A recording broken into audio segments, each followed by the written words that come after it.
Hello, so this video is what would happen if you didn't sleep.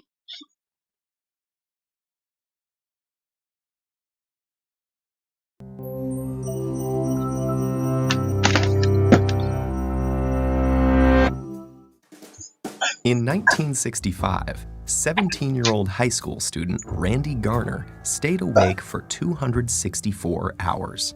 That's 11 days to see how he'd cope without sleep. On the second day, his eyes stopped focusing. Next, he lost the ability to identify objects by touch.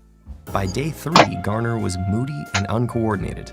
At the end of the experiment, he was struggling to concentrate, had trouble with short-term memory, became paranoid, and started hallucinating.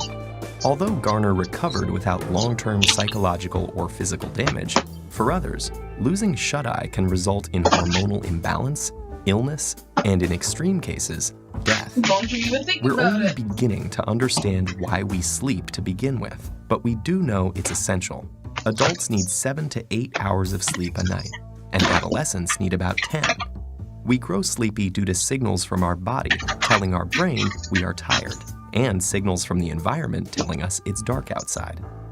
The rise in sleep-inducing chemicals like adenosine and melatonin send us into a light doze that grows deeper, making our breathing and heart rate slow down and our muscles relax. This non-REM sleep is when DNA is repaired and our bodies replenish themselves for the day ahead. In the United States, it's estimated that 30% of adults and 66% of adolescents are regularly sleep-deprived. This isn't just a minor inconvenience. Staying awake can cause serious bodily harm. When we lose sleep, learning, memory, mood, and reaction time are affected. Sleeplessness may also cause inflammation, hallucinations, high blood pressure, and it's even been linked to diabetes and obesity. In 2014, a devoted soccer fan died after staying awake for 48 hours to watch the World Cup. While his untimely death was due to a stroke, studies show that chronically sleeping fewer than 6 hours a night increases stroke risk by 4.5 times compared to those getting a consistent 7 to 8 hours of shut-eye. For a handful of people on the planet who carry a rare inherited genetic mutation, sleeplessness is a daily reality.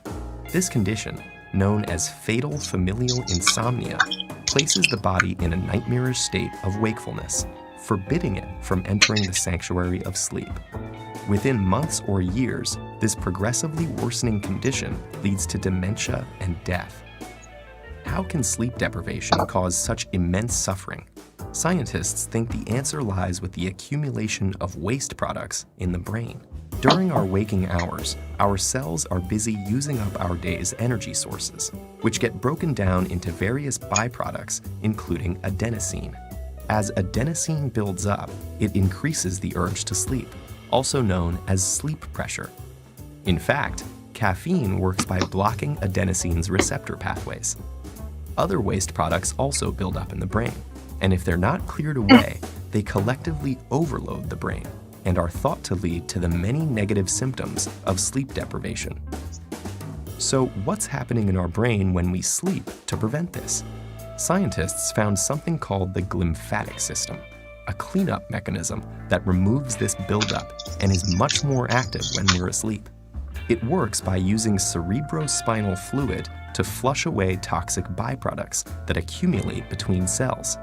Lymphatic vessels, which serve as pathways for immune cells, have recently been discovered in the brain, and they may also play a role in clearing out the brain's daily waste products. While scientists continue exploring the restorative mechanisms behind sleep, we can be sure that slipping into slumber is a necessity if we want to maintain our health and our sanity.